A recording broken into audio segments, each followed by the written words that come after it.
Ուրեմն ես չեմ ուզում, որ մեր հանրությունը որևէ մեկի հանրության, ժողովրդի, հասարակության դեմ լծվի,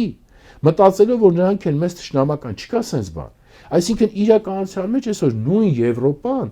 իր այսօրվա քաղաքական էլիտայի ձեռքը կրակն ընկած է։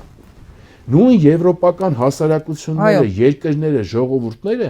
իրանց քաղաքական էլիտայի ձեռքին այսօր կրակն ընկած են։ Եվ տեսնեք նույն Մակրոնի բանը վարկանիշի Ֆրանսիայում պլինտուսից ցածր է։ Դրա ամենավառ արտացոլումն է։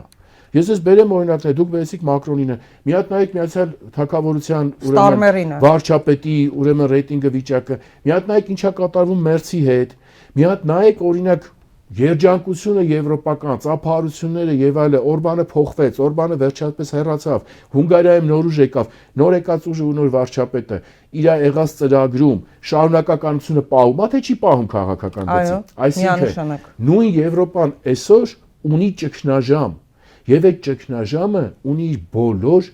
բաղկացուցիչները։ Այսինքն ճգնաժամ քաղաքական, ճգնաժամ իդենտիֆիկացիոն, ճգնաժամ արժեքային,